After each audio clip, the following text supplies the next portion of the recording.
Estamos en Postmetrópolis dándole un lugar al futuro para conversar sobre el futuro de la cultura comunitaria, de cómo activamos mecanismos por los cuales podamos reconocernos, crear y divertirnos, y ser parte de una vida comunitaria más intensa y más activa. Vamos a conversar sobre el futuro de la cultura comunitaria con Inés Sanguinetti. Bienvenidos a Postmetrópolis, un lugar en el futuro, hoy con mi amiga Inés Sanguinetti, con quien he mantenido enormes conversaciones sobre los temas que vamos a hablar hoy. Inés en algún tiempo fue artista, bailarina de danza contemporánea, y los caminos de la vida, su vocación y su pasión la fueron llevando a usar el arte y la cultura como elemento de integración social. Ha recorrido el país y América Latina haciendo cosas en esta materia, y con ella queremos hablar sobre esta materia en el futuro. ¿Cómo será el arte y la transformación social en el futuro? Gracias, Fabio. Estoy feliz de estar acá, porque es cierto que soñamos juntos hace muchos años y me estoy poniendo vieja, así que estoy siempre buscando ese amor tan especial de las personas que nos ponemos juntas a pensar futuros. Sigo siendo artista. Bien. Cuando dejé de bailar, siempre es como dramático, ¿no? Que una bailarina deje de bailar o que un futbolista deje de jugar al fútbol. Uno piensa, bueno, se suicidará. Y cuando yo empecé a trabajar en programas de transformación social desde el arte, había algo de estará deprimida, porque ella no es artista. Porque todo lo que no sucede en el mundo en donde hay pasaporte de artista, que es el Teatro San Martín, el Teatro Colón, las galerías de arte, los estudios de danza, música, teatro, las compañías de música, las compañías de teatro oficiales o no oficiales, el circuito comercial, todo ese mundo tiene pasaporte de artista. Uno va a ver cosas muy poco artísticas en esos lugares también, pero como está anunciado dentro del mundo del arte, vos acabás de ver una obra de arte. Bueno, el arte sucede en muchos lugares. La creatividad es algo que marca la particularidad de lo humano. Nosotros ya creo que está recontra estudiado que no somos los seres únicos inteligentes de la naturaleza. Estamos pensando que los mosquitos son bastante más inteligentes que nosotros y más peligrosos que nosotros. Siento que hemos sido muy peligrosos para la naturaleza. La inteligencia no es lo que nos marca lo humano. Lo más humano de nosotros es nuestra capacidad de imaginar. Bien. Eso sí que es. Y eso tiene mucho que ver con tu tema del futuro. Perdón, pero me tocaste, porque si lo más humano de lo humano es imaginar, y la pregunta es, ¿el futuro es lo que imaginamos, es nuestra voluntad, hay cuestiones estructurales, nos emocionamos siempre de las mismas cosas? ¿Ha cambiado eso? En estos 30 años de práctica trabajando en arte y transformación social, ¿ha cambiado el registro de qué cosas nos emocionan, qué cosas nos preocupan, qué cosas nos movilizan, nos conmueven, nos agrupan? Mira, si uno tuviera el tupé de decir que ha cambiado, andar rápido a leer a Eurípides o a Shakespeare y decir, no, la verdad que no cambió nada, porque sigo llorando con este texto, ¿no? No, yo no creo que el arte progrese. El arte no es como la ciencia, que avanza y progresa, ¿no? El arte sucede o no sucede. Eso que antes no existía y de repente existe porque alguien pudo conectar cosas improbables, inconexas y reunirlas en algo que se hace significativo para alguien, que moviliza y que conmueve, está sucediendo y no es ni superior ni inferior. Pues es que yo dejé de ser parte de jurados artísticos, viste, ponerle, no sé, compañía Julio Boca, me decía, bueno, hay que elegir un ganador del concurso de danza. Y yo me acuerdo que la última vez había como 50 bailarines, todos tenían un número, ¿no? 14, 20, 37, no sé qué. Y de golpe una bailarina se le cayó el número y con una cara de angustia espantosa se levantó y se lo pegó de vuelta en el pecho. Y me acuerdo que estaba Oscar Araiz al lado y yo le dije, siento ganas de llorar y de irme y de pedirle disculpas a esa persona, ¿viste? Es decir, esas son las cosas que no valen la pena del arte. Del arte siempre vale la pena que el cuerpo es primero, que las emociones son primero, que tendríamos que, como condición humana, respetar menos el pienso, luego existo, y más el creo, luego soy, ¿no? Y tendríamos que atender mucho a esta cuestión del futuro que vos decís. Podría ser mucho más importante y mucho más presente la construcción de futuro si pudiéramos darle más respeto a la creatividad y mucho más respeto a la imaginación. Porque la imaginación y la creatividad son la materia del futuro. Es un magma como que es muy difícil de separar esas palabras, ¿no? Vos estás en la lógica esta de Einstein, ¿no? De que la imaginación es más importante que el conocimiento. Y la imaginación es lo vivo. Eso es la imaginación. La producción, digamos, de lo humano tiene que ver con esa capacidad que ha tenido el hombre de relacionarse con lo humano y lo no humano, generando todo el tiempo algo que lo siente como parte de sí mismo. Esto no le pasa a las plantas y no le pasa a los animales y nos pasa a nosotros, pero tenemos muy poca atención a ese fenómeno. Por eso digo que no, el arte no necesariamente progresa y la ciencia sí, porque hay momentos muy lúcidos en diferentes momentos del arte y todos siguen siendo muy lúcidos. Hay momentos muy idiotas en el arte, por ejemplo, qué sé yo, en la modernidad, que el arte ha hecho cosas maravillosas, también ha hecho cosas medio terribles, que es encerrar al arte en las bellas artes, ¿viste? Okay. Esas son torpezas del arte por tratar de ser científico, ¿viste? En el momento donde el campo del conocimiento humano se divide en tupperwares, Sí. ¿no? Diferentes para que la ciencia progrese y todos nos alineamos con la ciencia para que progrese. Yo estoy contenta que la ciencia progresó porque tuve cistitis hace unos días y me clavé un antibiótico y acá estoy. Sí, pero hay la dominancia disciplinar de la ciencia tiene Exacto. también un punto de agotamiento, ¿no? Y hoy en día vengo un poco con la campaña de entender que son los formatos conmovedores que tienen que ver con el arte los que tienen que alinear a la política, ya no la ciencia. Porque el mundo no es un relojito exacto como nos había contado el progreso, sino que es una materia que está mucho más gobernada por la incertidumbre, las ilusiones en el conocimiento y la tensión y los conflictos. Sobre todo, en línea con lo que vos decís, en que yo advierto, no soy yo solo, mucha gente advierte que hay una demanda de la población hacia el sistema institucional postmaterial. O sea, no solo hay una demanda de la ruta o de la escuela o de los servicios públicos tradicionales o de los recursos o la distribución. La OMS dice que en el 2030 la enfermedad más prevalente en el mundo va a ser la depresión. Empieza a haber una demanda sobre el sistema político que no se responde en términos materiales necesariamente, sino modelos de convivencia.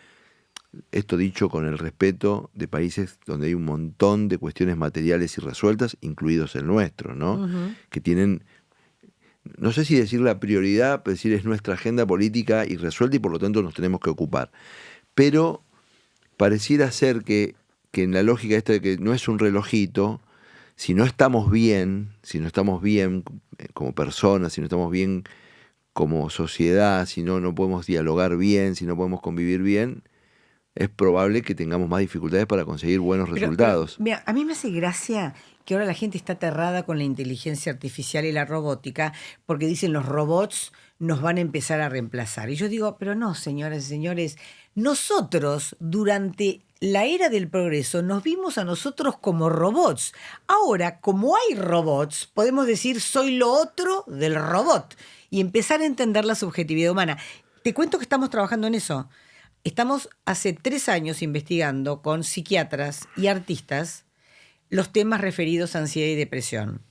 En Lima, Bogotá y Buenos Aires, la hipótesis de esta investigación que une al campo científico con el campo artístico, no cualquier campo artístico, son artistas en Colombia, en Perú y en Argentina, nosotros, que trabajamos arte y transformación social, no arte englobado en el mundo de las bellas artes. Bueno, la investigación tiene esta hipótesis. El 70% de los jóvenes llamados habitantes de comunidades urbanas marginales en estas ciudades de Latinoamérica sufren episodios de angustia mental importantes. Episodios. El 70%. 70%. La mitad de ellos sana sin asistencia de fármacos ni de los tratamientos formales psiquiátricos que la psiquiatría hoy ofrece. Los fármacos y los tratamientos psiquiátricos son cada vez más eficientes en sí mismos, pero la gente cada vez se suicida más. ¿No es genial? Es decir, nos encantan los envoltorios. Vos decís, el tratamiento es buenísimo por esto, por esto, por esto. El fármaco ha logrado ta. Pero hay un mundo que está fuera del Tupperware. Entonces, el arte puede pensar el mundo afuera de la caja, afuera del Tupperware. Entonces, lo que estamos investigando es que los jóvenes sanan. El 50% sana solo, pero ¿solo sana? No. La hipótesis es que sana en espacios convivenciales, en donde pueden vincularse con otros jóvenes, pueden ser, y lo hacen con actividades artísticas o actividades deportivas. Y por eso estamos los artistas trabajando en esta investigación. Imagínate que el mundo tiene 1/4 de su población, no el mundo pobre como nosotros, no, el mundo rico como Inglaterra, tiene 1/4 de la población comprometida con angustia mental. En la Argentina, el 26% de las personas entre 15 años y 30 años sufren ansiedad y depresión. Dije 26%, ¿cachás? Es un montón. En Colombia, el 17%. Es una tragedia. Es una tragedia.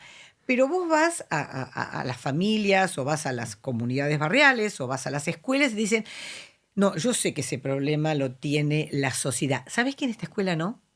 Ahora dimos un taller en una escuela con las actividades que hacemos, que son actividades diagnóstico-poéticas, donde nosotros logramos a través de escrituras colaborativas y de capacidad expresiva de los jóvenes entender qué es lo que está pasando. Justo en esa escuela me dice la directora, sí, hubieron casos de suicidio en esta ciudad, que era azul, importantes, tenemos temas. Acá el único tema que no tenemos es trastornos de la alimentación. Sácate que la poesía habla de trastornos de la alimentación. Es decir, hay una necesidad de no tener el problema y la única cuestión que tiene que ver con crear algo es tener el problema, adorar el problema. Sí, adorar sí, las sí. tensiones El lado oscuro de Jung. Adorar el lado oscuro, las sombras, el misterio. Entonces, en ese sentido, los artistas podemos brindar esta herramienta, no para que todos sean técnicos, no para los saberes del tiempo, que es darle a la cuerda hasta que, ¿no? Sino de esa otra cosa innata en todos, que es la capacidad de crear. Bueno, volvemos al futuro, muchos años yo tuve la sensación, leyendo teoría política y etcétera, de que desde el futuro nos venía una luz. El futuro era promisorio, nos venía una luz y íbamos hacia esa luz con la esperanza. El futuro tenía una carga esperanzadora, ¿no? El futuro iba a ser menos trabajoso, menos esforzado, más próspero, etcétera. O sea, hubo muchos años, sobre todo después de la Segunda Guerra Mundial, diría yo, hasta la caída del muro de Berlín, esos 30 o 40 años, el futuro era visto como venturoso. Y en las últimas décadas nos viene una sombra desde el futuro. Un temor de que el futuro seamos menos protagonistas, por este tema de los robots, la inteligencia artificial, sea menos sostenible y por lo tanto tengamos que padecer las consecuencias de cosas que hicimos y que pareciera ser que su reversibilidad es difícil, sea más caótico, menos gobernable, más violento. Entonces, ahí hay un tema porque ese futuro incide en nuestro presente. O sea, ¿cuánto de nuestra angustia o de nuestra ansiedad nos viene de ese futuro que pensamos que es oscuro? Entonces, quizás pensar el futuro tiene algo que ver con construir un presente distinto. Bueno, radicalmente, digamos, hay un malentendido, me parece, Fabio, si te sirve esto como reflexión. Hay un malentendido que es que el futuro está adelante. Ese es el primer malentendido. El futuro, digamos, hay una red infinita de futuros en lo que a mí me interesa como futuro, que es una sociedad más creativa, una sociedad más sana, más igualitaria, más justa, más trascendente. Esto no es algo que yo te cuento que por ahí está por venir, está sucediendo en muchos lugares, pero no es lo hegemónico. Entonces, el futuro siempre es o eso que no es hegemónico y está en los márgenes, y si alguien lo puede imaginar como hegemónico, lo constituye como futuro, o el futuro es lisa y llanamente la reproducción de lo hegemónico. Pero como estamos tan poco alentados a juntar la resolución de lo práctico con la capacidad de rezar, con la capacidad de filosofar y con la capacidad de crear, nos parece que el futuro es una cosa que va a hacer alguien por nosotros, ¿viste? Va a inventar alguien por nosotros. Esto nos pasa porque somos seres, como te dije lo de la robótica, nos hemos pensado como máquinas, nos hemos pensado en una brutal disyunción entre nuestra mente y nuestro cuerpo, como si nuestra mente no fuera parte de nuestro cuerpo. Estamos a mitad de máquina, ¿te das cuenta? Es decir, los pueblos primitivos han sido capaces de hacer más por el futuro que nosotros mismos. Yo creo que ese pensamiento que vos decís, y es tal cual, es parte de la crisis de Occidente, ¿sí? Cualquier persona que haga danza kathakali, yoga, que hago yo, cada shavasana es un gran pensamiento del futuro, porque es un conectarte, es desconectarte de lo cotidiano, como dejé la heladera prendida, hice la transferencia de los dólares a no sé dónde. El shavasana te permite habilitar todo tu potencial humano, es decir, la reserva de porvenir está en un shavasana, está en un rezo, está, viste, en un mirar el cosmos, en una pregunta. Eso es lo que perdió el hombre occidental. Y por eso estamos perdiendo nuestro lugar en el planeta. Lo estamos perdiendo. Occidente lo está perdiendo. Y entre tanta cosa que pensamos que lo estamos perdiendo porque los chinos tienen más guita y los hindúes van a incorporar 600 millones de pobres en los próximos 15 años. Y sí, en eso nos van ganando. Pero sobre todo creo que nos han ganado en una concepción de lo humano. Y por eso nos van a ganar.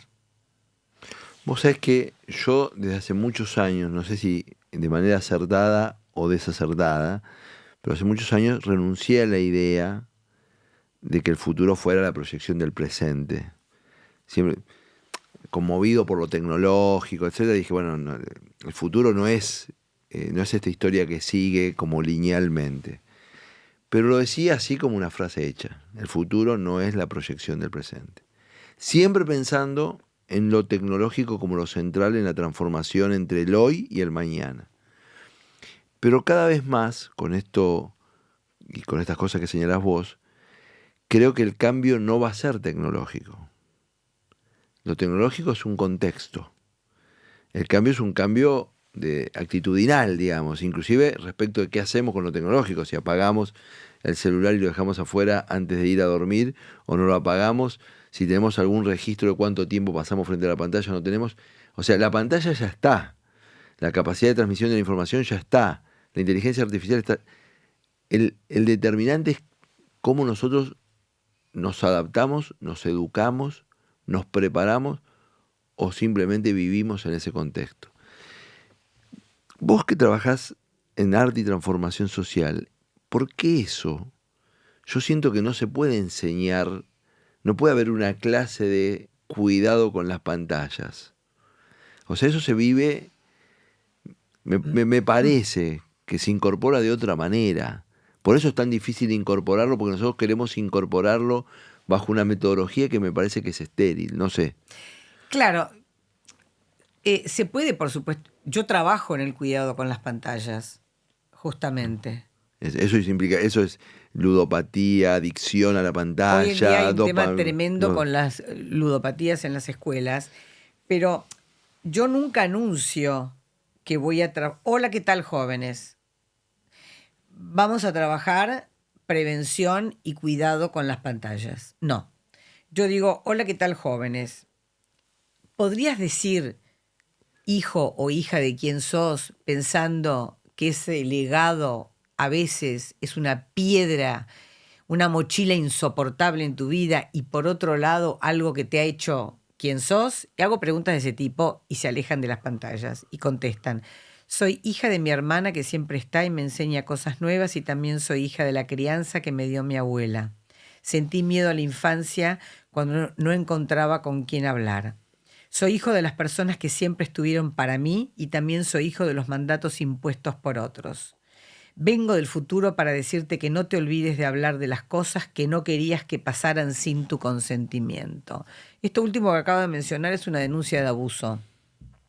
Posiblemente, y siempre sucede, trabajamos el año pasado con 120.000 jóvenes en estas actividades, hay permanentemente denuncias de abuso. Entonces yo digo, si una persona por primera vez en su vida dice que fue abusado en una actividad creativa, ¿eso no es una invención de futuro?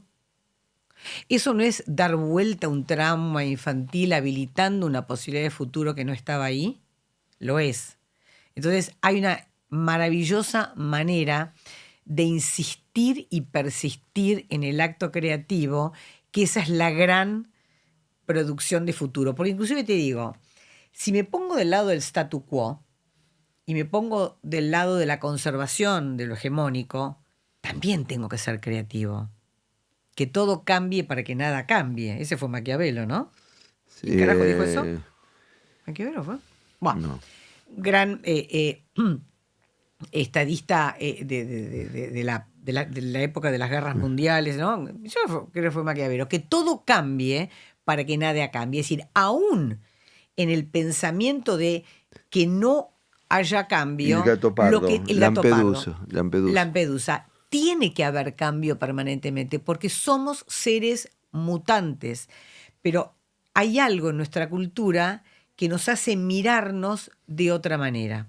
Cuando vos recién decías, miro mi foto en la televisión y no termino de reconocerme. Bueno, qué bueno porque estarías dándote lugar a esa reserva de porvenir que tiene nuestra identidad, que es ser siempre otros. Y ojalá que tu mujer te dé permiso y lugar para que seas otro, y tu hijo, y tu amigo, ¿no? Es un tema, cambiar es un vértigo, ¿no? O sea, Es un vértigo. es un vértigo, porque también ser que uno es una zona de comodidad. Ahora, a vos, este movimiento de arte y transformación social, ¿quién te convoca a trabajar en los territorios? ¿Los docentes, el sistema institucional, las organizaciones barriales? ¿Cómo llegás a esos márgenes? ¿Con qué dispositivo y cómo?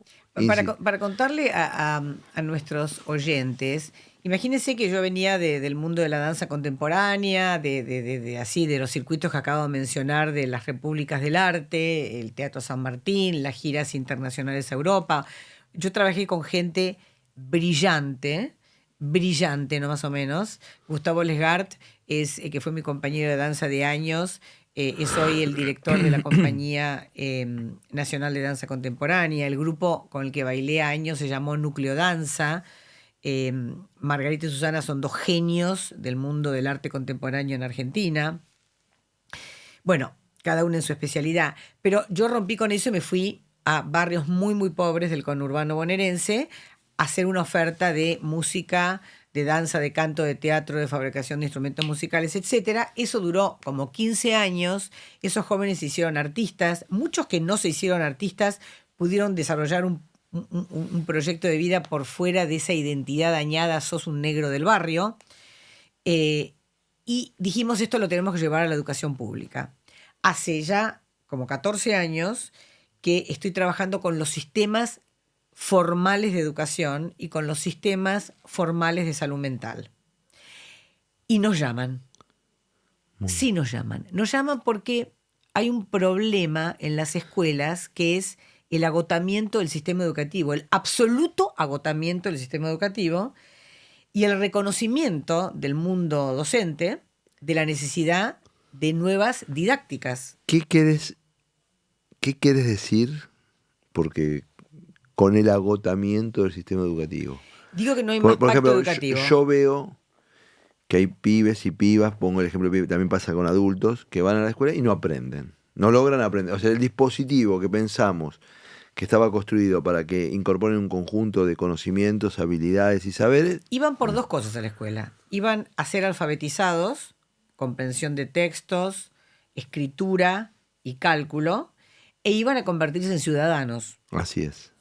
Entonces, en una sociedad en donde el 67% en algunas provincias y el 65% en las más ricas de los jóvenes son pobres y el 50% de la población es pobre y hay egresados de secundaria, los que sí se quedan en la escuela, creo que logran tener comprensión de texto el 20% de los jóvenes de escuelas privadas y públicas. Es decir, los exámenes son letales. Perdón, y eso no es voluntarista, o sea, no es porque los docentes, o sea, no es por las razones que se esgrimen acerca de si la currícula es la adecuada, si los docentes están bien seleccionados. ¿Por qué ocurre eso? Es por todo eso.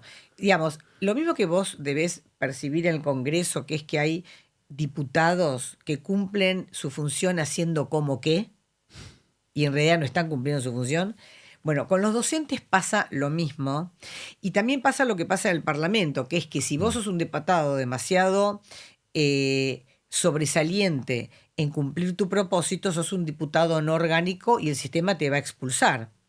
Los docentes, que están muy convencidos de que tienen que encontrar nuevas maneras de enseñar y aprender, el sistema, para poder pertenecer y para tener el sueldo y etcétera, te permite callarte la boca y seguir reproduciendo lo que vos estás convencido que no sirve. Es decir, los jóvenes van a la escuela y saben que no va a haber clase, y los docentes saben que no van a poder llevar adelante esos contenidos, y todos aceptan que no estén alfabetizados porque no hay un comando transformador, no hay capacidad de tomar el riesgo de decir, no, hay que cambiarlo todo, ¿no? Pero no es que hay que cambiarlo No es un poquito. cambio en el margen, hay que cambiarlo todo. Hay que cambiarlo todo. Hay que pensar que la escuela hoy en día no es más el organismo de distribución de conocimiento de la sociedad, pero no pensarlo porque ya no va a ser. Es obvio que no es más. Si los chicos están todo el día en redes sociales, si la inteligencia artificial te planifica la mejor clase de química, ¿me podés explicar si eso no es un motivo para pensar de vuelta tu rol? Entonces, todo eso ya está pasando, hay mucho miedo, y el miedo es lo único que garantiza la parálisis. Entonces hay que quitarse ese miedo. Hoy la UNESCO, en febrero la UNESCO se reunió, como siempre, para decir de nuevo lo que ya todos saben, en Emiratos Árabes, y dijo, como conclusión, lo que se concluyó también en Seúl en el año 2010, imagínate, estamos en el año 2024. La escuela tiene que ser el principal centro cultural del territorio. Es decir, la escuela tiene que ser una especie de broker del campo educativo. Tiene que poder identificar quiénes son los maestros, que pueden ser los maestros de una cosa y de otra cosa, y tienen que poder rearmar esa distribución y circulación de los aprendizajes. Y tienen que encontrar las diferentes maneras que tienen que tener esos aprendizajes. Es decir, ¿conocés el chiste ese que lo cuenta todo el mundo, que viene un marciano, ¿no? o nosotros proyectados adentro de 150 años y aterrizamos, ¿no? Alguien a Disney, que lo pusieron a un Disney que lo dejaron congelado no sé cuántos años, ¿no? Lo sacan del freezer. Lo sacan del freezer después de 200 años, y entonces se llega a un aeropuerto y no puede creer que haya aparatos donde la gente se sube y vuela, no puede creer que vos y yo estemos grabando y que haya una pantalla, no puede creer que con el celular tal cosa hacemos un zoom con Singapur. Pero el único lugar, bueno, un hospital, imagínate, operación a corazón abierto, qué sé yo, con el láser, pero va a una escuela y el tipo se relaja y dice, por fin algo conocido, porque seguimos desde Comenius operando el mismo esquema. Y no importa si todos los docentes son constructivistas y no conductistas, y están todos a favor de Paulo Freire y a favor de Fentesmacher, lo que hay es un pizarrón o una pantalla interactiva que es igual que un pizarrón. Y hay un estrado que no está elevado, pero es como si estuviera elevado, y hay alguien que dice silencio, no se copien, cuando en realidad el centro de la construcción de conocimiento es la colaboración, ¿no? Y la interdisciplinaridad. Por eso que las únicas pruebas PISA que salieron bien en Argentina fueron las de las escuelas rurales, porque aulas heterogéneas, Rebeca Nijovic, gran teórica de la educación que habla de eso, es la mejor manera de enseñar. Y sin embargo seguimos, no, lo de sexto, lo de cuarto, ¿viste? Es decir, no podemos inventar nada porque nos da pánico el cambio. Por eso me encanta tu tema de futuro, porque te vuelvo a decir, futuro es seguir insistiendo en la transformación. Eso es futuro. Ahora, a mí me da pánico, te aviso ya, que sepas que, porque digo 9 millones de alumnos, uno dice, bueno, introducir un cambio, un escenario de futuro para que las personas se construyan como ciudadanos de una manera distinta. Una cosa es una experiencia en una aula, en 10 aulas, en 20 aulas. Otra cosa no es bajar una palanca para 9 millones de alumnos.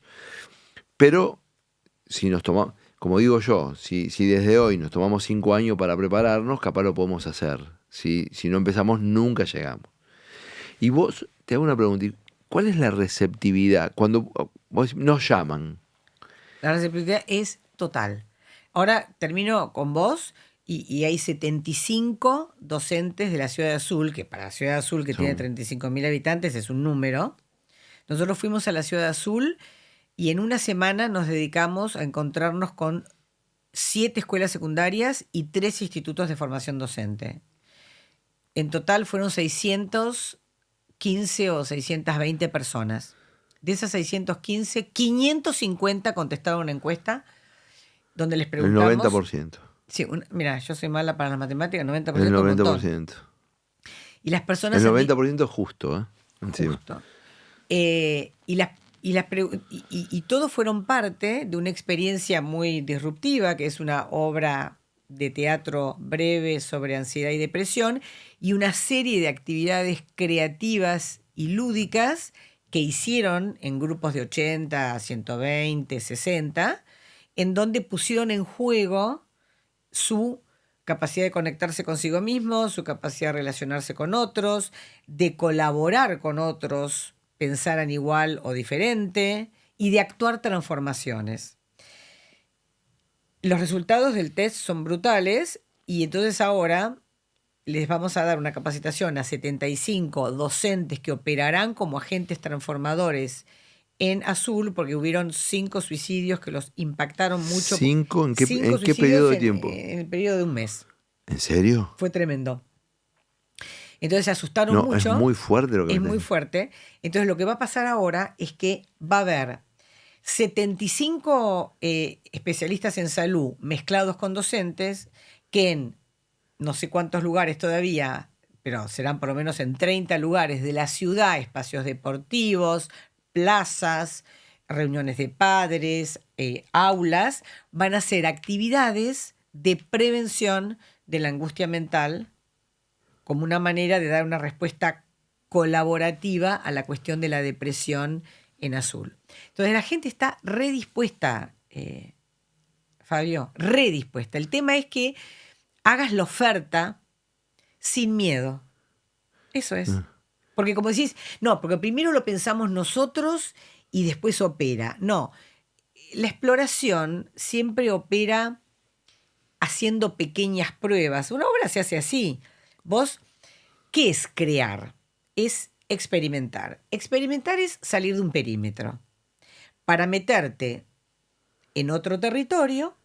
Me encantó. Y empezar, ¿no? Experimentar. Salís del perímetro en que estabas, le decís a lo cotidiano, para la bocha, vamos a ir a otro territorio y ahí explorás. Los otros días Mauricio Cartum, que es un director de teatro brutal, dijo que el origen de la palabra explorar tiene que ver con ex, hacia afuera, plorar, que tiene que ver con lluvia, llanto. Sí, claro. En los Plou, en caminos, catalán creo que lluvia es plou. plou. Bueno, explorar es ese miedo que podemos vencer a llorar porque salimos del territorio conocido y estamos buscando, estamos saliendo de la rutina, ¿no? Rutina tiene que ver con ruta, dejamos de transitar los caminos. Parece ser que los conquistadores de la época del Imperio Romano, que no iban por los caminos conocidos a conquistar los nuevos territorios porque los mataban a lanzazos, iban por los caminos no conocidos y gritaban, y parecía que gemían y lloraban para alejar a los animales salvajes que los podían atacar o a los dueños del territorio que los podían herir. Entonces nosotros tenemos que salir de las rutinas, tenemos que explorar para poder crear eso nuevo que es parte de nuestra manera de ser. Por eso la gente está contenta. No tenés que, como ministro de Educación, presentar el plan que todos van a seguir igual, sino que vos vas a poner a crear a una masa grande de gente que saldrá de diferentes perímetros, que producirá diferentes llantos y conocimientos y saberes, y tu gran capacidad generalista es ser el broker, es ser el componedor, es ser el director de procesos de creación artística, no el que dice cómo se va a mover cada uno. Sí, sí, el que da la oportunidad. Y El después, que da la oportunidad y genera el contexto que de no está permiso. prohibido, no está cuestionado, no está, Exactamente. no está vetado, no está... Porque un ministro cache un micrófono con el que tengo yo acá y diga, bueno, estoy en cadena nacional para decirle que a todos los docentes que tengan alguna idea de hacer diferente lo que vienen haciendo, de lunes a viernes tienen derecho a hacerlo, no hay ningún jefe distrital que se los va a prohibir, no hay ningún directivo que se los va a sancionar. Lo van a hacer y van a escribir, por favor, al final del día viernes un pequeño informe y se lo van a mandar a la dirección www.ministerio de la educación disruptiva.gov.ar. Te lo juro que haces una revolución solo con eso. Es muy impresionante lo que me estás diciendo. Bueno, yo te quiero decir una cosa. Yo siempre digo que no puedo creer. A mí me pagan por lo que hago. Y me pagan bien ya hasta la altura del partido. Yo no puedo creer las boludeces que yo hago. Es lo elemental es lo creativo. Pero es lo que no hacemos. Los docentes cuando se ponen a ser creativos son brutales. Entran en otro registro. No, y aparte que hay una cosa. Entran en otro registro. Claro, porque ¿sabes lo que es ir a hacer? Porque una currícula que fue impuesta, con la que tenés diferencias, que no llegás en término, que nunca llegás con la planificación, etcétera, y que de repente vos decís, pero yo por esto le pasaría una película, en esto lo haría caminando por el parque, esto lo haría con un juego, esto lo haría con los de otro colega docente de segundo año, yo estoy en quinto y lo haríamos juntos. Exacto. Lo único que tenés que hacer es, viste como los pájaros que de tanto están encerrados en la jaula le dejan la puerta abierta y no salen. Había un experimento que eran unos piojos que saltan en un frasco y salen del frasco, le pones la tapa y los piojos después quedan saltando a 2 centímetros. Sí. Bueno, nosotros somos piojos saltando a 2 centímetros. Vos llegás a decirle a nuestro ser piojo que podemos saltar, podemos hacer acrobacias. Eso es lo que siempre podemos. Y recuperaríamos esa condición de los niños, ¿no? La danza que yo bailé años se llamó contact dance. Y en realidad es una danza que nació recuperando los movimientos que hace un bebé cuando empieza a boca abajo y boca arriba a darse vuelta. Los pasajes que hace, ¿no? Y empieza a tener la habilidad de ir boca abajo, boca arriba y después a levantar la cabeza y sostenerla y trabajar en un espacio como esférico. Ese mundo brutal del comienzo de la vida motriz es el nacimiento del contact dance. Justamente se llama contact dance porque es una danza de contacto. Todo lo que sucede es algo que vos no sabés hasta que tomás contacto con el cuerpo del otro y sucede en un momento de indeterminación que se llama momentum, que vos no sabés qué va a pasar, pero lo que pase lo tenés que tomar para crear algo, que es ese instante. Bueno, todas las personas son capaces de eso todo el tiempo, si vos permitís ese espacio con una consigna, con una regla de juego que te protege para poder crear. Y yo te digo que a veces como coreógrafa me quedo mirando lo que hicieron los docentes, que para cualquiera diría, no, pero esta gente no tiene técnica. Y yo digo, hay veces que me acuerdo de trabajar con bailarines profesionales que no han tenido esta capacidad expresiva y que eso que estoy viendo sería como un material brutal. ¿Viste? Ustedes trabajan con todas las artes. Trabajamos con todas las disciplinas artísticas. Lo que yo hice fue, me reuní con mis grandes compañeros de la música, del teatro, de las artes visuales, y les dije, cuéntenme sus secretos. Compartamos los secretos. ¿Qué cosa podemos hacer en artes visuales, o en ritmos, o en canto, o en actuación, o en movimiento, que lo pueda hacer cualquiera? Y que genere esa... ¡Uy! Mirá lo que hicimos. Entonces, cada vez que termina un taller nuestro, la gente dice, no te puedo creer lo que hicimos. O de literatura, como acabas de ver. ¿Tienen medido los resultados, Inés? Sí. Lo que hacemos es tan disruptivo, y yo soy como muy insegura, dije, típico que nos van a decir cualquiera, ¿viste? Entonces, de entrada, cuando empecé con este experimento, dije, no, si yo me meto con la educación formal, alguien me tiene que estar respaldando. Así como te llevé a vos al Fondo Nacional de las Artes cuando me dijeron que iba a ser directora de arte y transformación social, dije, me llevo a alguien en serio que diga, che, lo que hace esta mujer no está loca. Y lo que hicimos fue invitar a la Universidad de San Andrés a hacer una primera investigación. La segunda investigación fue tu espacio de investigación. Sí, sí. Que estuvo a cargo Rosana San Pedro, que fue la discípula de Inés Agarrondo, que lamentablemente murió el año pasado, una gran educadora.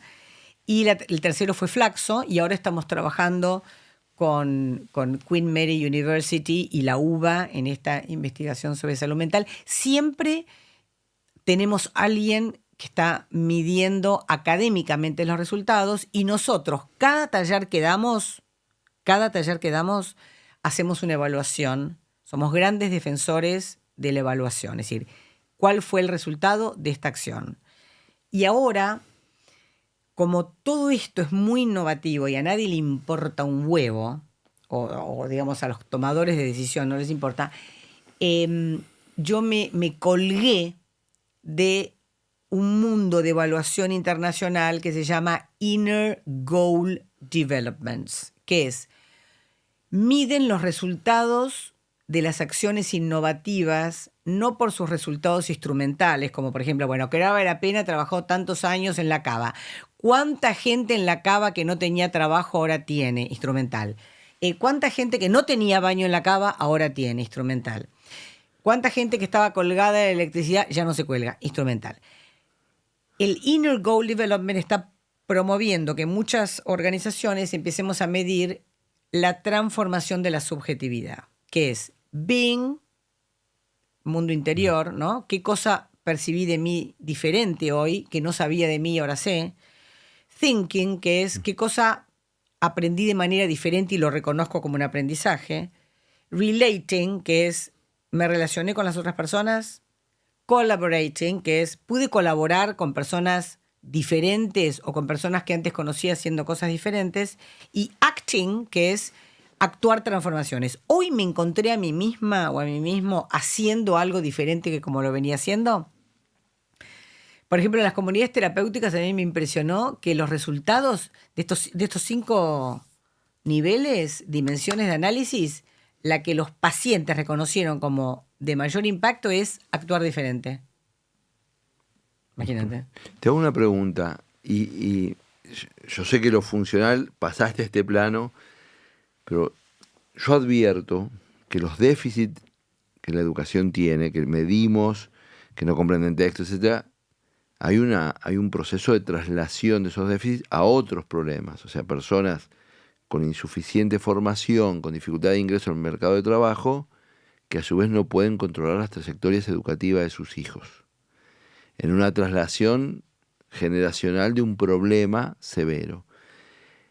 El vínculo con el empleo, la relación con la ley, la relación con nuevos aprendizajes, a partir de la experiencia de la intervención de arte para la transformación social, ¿lo tienen medido también? El vínculo con la ley no. Hicimos un trabajo con contadores forenses y con una red que trata las cuestiones con una red de trata del norte, es una red que depende del episcopado, de Orán. Hicimos un trabajo de prevención del crimen organizado, pero no hubo ahí una operación de medir resultados, no. Pero claramente, sí, está naturalizado el delito, atravesado, digamos, la doble moral no es una cuestión que tiene que ver con el operador de una red narco. La doble moral tiene que ver con esto que estamos diciendo. Cuando los diputados o los senadores van a hacer lo otro de aquello que es el propósito, o cuando el docente ve que no hay pacto educativo y bueno, y seguimos adelante porque hay que seguir con la... Burocráticamente. Burocráticamente, y hay una doble moral, ¿viste? Porque los propósitos están... Si no nos preguntamos por qué hacemos lo que hacemos, estamos robot. Estamos robot. Estamos robot. Sí. Y quizá la relación presente-futuro es si estamos dispuestos, ahora que tenemos la inteligencia artificial, si estamos dispuestos a no ser robot. ¿Estamos dispuestos a no ser robot o nos vamos o seguimos duplicados? Porque en realidad hemos hecho una especie de réplica de nosotros mismos. Ahora, ¿queremos ser lo otro del robot o no? ¿Vamos a encontrar que para ser lo otro del robot tengo que desarrollar ese campo humano que básicamente tiene que ver con la construcción simbólica, con la creatividad, con el campo emocional o no? ¿Viste? Es decir, esa es la gran decisión. Dejar de ser los robots del progreso. ¿Y cuáles son los puntos fuertes que tenemos? Así que hablamos un poquito, todo este diálogo sobre nuestras carencias, nuestras dificultades y nuestros miedos. Pero algún punto fuerte tenemos. Sí, claro. Absolutamente. Yo creo que todo eso que nosotros dormimos, aplacamos, enyesamos, lo llenamos de prótesis, que es todo lo que puede un cuerpo, Spinoza, ¿no? Nosotros realmente estamos frescos para salir de las pasiones tristes. Estamos frescos para hacer un verdadero ejercicio de la libertad. Por eso, cuando vos hablas de... ¿Estamos? Yo creo que sí estamos. Creo que sí estamos no es una reflexión teórica la que te hago. Te hablo de una casuística. Yo doy talleres con el equipo de Que Vale la Pena para 2.000 profesionales al año y nos encontramos con 120.000 jóvenes al año. Ese es el universo del que te puedo hablar. Jóvenes 15 a 30. Escuela secundaria, sí. Y sí, en las comunidades terapéuticas 30 y pico, 40. Pero en las escuelas es hasta los 18. De ese universo, a mí me impresiona que hagan falta nada más que 2 horas para construir lo que David Lynch habla como the common field, ¿viste? Como que hay un campo común en lo humano, un campo de conciencia holística, de unidad, diría el Papa, del hacer, sentir y el pensar. Eso está fresco en nosotros en cuanto vos usás esa acupuntura de activarlo. Es impresionante. Fabio, 2 horas hacen falta, nada más. Pero esas 2 horas tienen que ser 2 horas de enorme coraje, en donde nosotros que lo estamos facilitando vayamos con coraje a esa consigna que es experimentar y es explorar y es abrir a nuestra propia vulnerabilidad, porque lo primero que te recibe es, ¿viste? El brazos cruzados. Mamá anoche, de nuevo, me decía, hay algo que yo no entiendo, que es cómo los docentes hacen eso que vos les proponés. Yo no puedo creer que funciona. Entonces yo siempre tengo a esa madre... Te tiró bajo el camión. No, todos los días me tira bajo el camión y yo todos los días que enfrento a 120 docentes digo, y estoy para hacer... ¿Tiene razón mi vieja o no? Tiene razón mi vieja, no. O sea, pero eso es lo que le pasa a todo bailarín que sale a escena, ¿viste? Cuando me tocó bailar con Julio Boca en el Luna Park, hace poco me acordaba porque fui a la escuela de Julio Boca, ¿viste? Yo decía, o sea, ¿por qué no me quedé en mi casa? O sea, ¿qué estoy haciendo acá? Yo estoy loca, ¿no? Siempre, pero no era porque era Julio Boca, siempre te pasa que vos en el arte, si no estás amigándote con el encuentro con tu propia vulnerabilidad, no hay campo creativo, ni hay ese common ground del que habla David Lynch. A mí me pasó una cosa increíble. Esto está totalmente fuera de programa, pero sí. A mí me pasó una cosa en mi condición de diputado, de gente que me invita a dar una charla por un tema, por una ley, por una cosa puntual, y en un momento determinado aparece una pregunta, y yo le digo, mire, lamentablemente no tengo respuesta para esa pregunta. Que es Diga. algo porque no lo sé, o porque tengo que averiguar, o después te dejo el teléfono y te lo averiguo, o porque directamente es una pregunta de tipo existencial que excede mi capacidad de dar una respuesta. Apenas soy diputado, digamos. Y la primera vez que lo hice tuve mucho miedo, porque siempre se espera que hay una completud, digamos. Siempre sos ese alumno dando examen, pero vos imagínate decís, no tengo ninguna respuesta para esa Pero pregunta, pero tengo una pregunta, le podés decir. Pero me pasó que mucha gente, hay de todo, lo recibió muy favorablemente, Claro. que yo diga que no tengo una respuesta. Digo, mire, es un tema para dialogar, no tengo, o en cualquier caso no tengo una respuesta categórica, digamos, no tengo una respuesta en términos de pregunta y respuesta, digamos, pero abre un espacio de conversación. Y creo, Abre un espacio de conversación, ¿te das o cuenta? debería abrir un espacio de conversación. Lo abre, Claro. seguramente lo abre. Pero yo creo que ahí el arte es muy necesario, porque hay una lógica del poder que sería como antiartística, que es tener toda la respuesta, una tabulación, y y eso hay cero creatividad ahí.